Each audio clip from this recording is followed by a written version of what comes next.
Salam sejahtera. Pada hari ini, kumpulan kami akan membentangkan pembentangan kami yang bertajuk Bahasa Melayu merupakan bahasa kebangsaan bagi negara Malaysia. Bincangkan peranan bahasa kebangsaan sebagai medium kesepaduan rakyat Malaysia. Pembentangan ini adalah untuk kursus UW 00802, Penghayatan Etika dan Peradaban Section 9. Dan kumpulan kami bernama KAPA. Untuk nama ahli kumpulan kami yaitu kumpulan KAPA. Untuk ahli yang pertama yaitu Ana Marlini binti Kifli yang memegang kad metrik VE 231010479. Untuk ahli yang seterusnya yaitu Cindy Yushuki yang memegang kad metrik VE 231103999. Dan ahli yang ketiga yaitu saya sendiri yang bernama Magnielsen James yang memegang nomor metrik BE 231100280.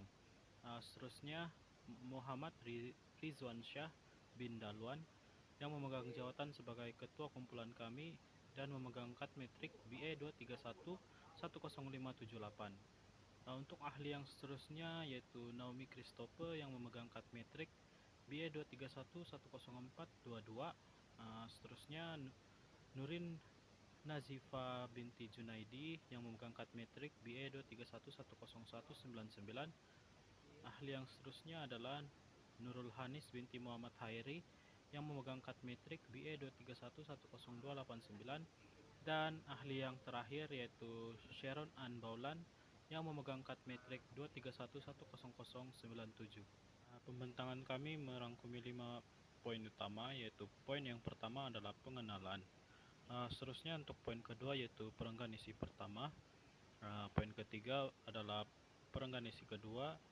Seterusnya poin keempat yaitu perenggan isi ketiga, dan akhir sekali poin kelima adalah penutup. Sekarang kita masuk kepada isi yang pertama yaitu pengenalan. Poin yang pertama adalah pada zaman dahulu istilah Melayu digunakan untuk melambangkan dan merujuk kepada kerajaan atau tempat serta kawasan. Menurut Ptolemy 100 hingga 150 Masehi, beliau mengatakan bahwa yang menggunakan istilah Melayu kolon yang dipercaya daripada perkataan Sanskrit yaitu Malaya Kolam dan Malay Kuram yang merujuk kepada tempat di utara pantai semenanjung Malaysia. Seterusnya, menurut Purana yaitu daripada kitab Hindu Purba yang menggunakan istilah Malaya Dwipa merujuk kepada Pulau Sumatera.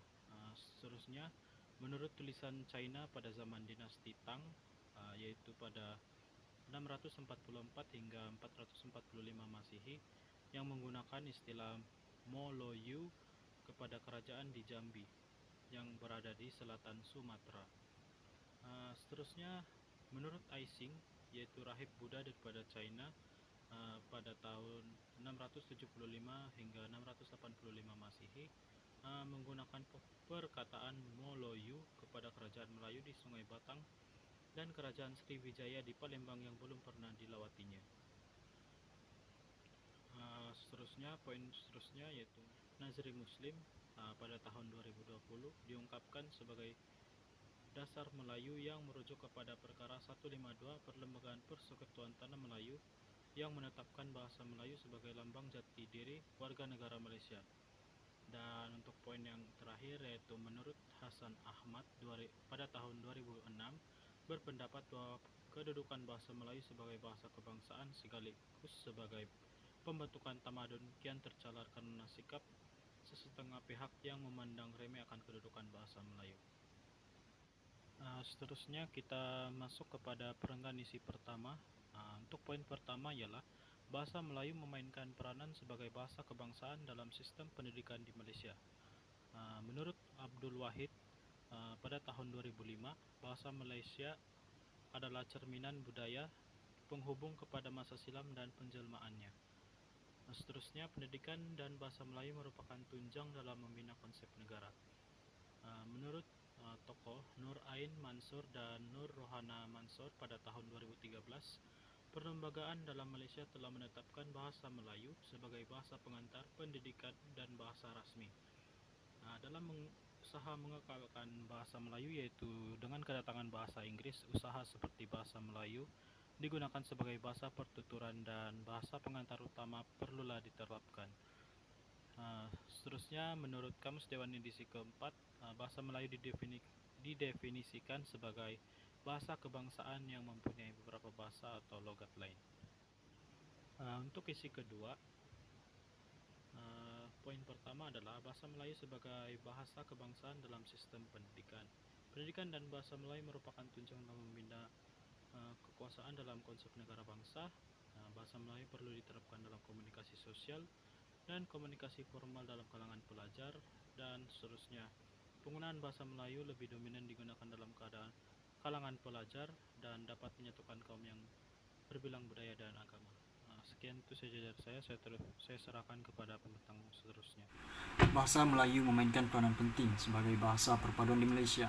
Ianya menghubungkan masyarakat majmuk yang berbilang bangsa. Meskipun terdapat kepelbagaian etnik dan bahasa ibunda, bahasa Melayu dijadikan bahasa wajib untuk semua kaum karena ianya memupuk perpaduan dalam kehidupan seharian. Jadi, langkah-langkah untuk mempromosikan perpaduan termasuklah melahirkan media berkualiti, mengadakan dialog terbuka melalui berbagai platform, dan memperkukuhkan asas sosial untuk mencipta persekitaran yang inklusif yang menghormati kepelbagaian, menjadikan bahasa Melayu sebagai pendorong perpaduan yang kukuh dan seimbang di Malaysia. Bahasa Melayu memainkan peranan utama dalam membina identiti dan perpaduan negara bangsa Malaysia. Meskipun penting, terdapat cabaran seperti penggunaan bahasa rojak, kurangnya penguasaan bahasa Melayu di kalangan beberapa masyarakat terutama dari kaum Cina dan India, serta ketidakmahiran beberapa ahli politik dalam bertutur bahasa Melayu. Usaha lanjutan diperlukan untuk mengatasi cabaran ini dan memastikan bahasa Melayu terus menjadi asas memperkukuhkan identiti negara. Kesimpulannya, bahasa Melayu sebagai bahasa kebangsaan Malaysia yang memainkan peranan utama dalam membentuk identiti dan perpaduan rakyat. Dengan sejarah yang kaya, bahasa Melayu menjadi lambang jati diri bangsa dan alat kunci perpaduan.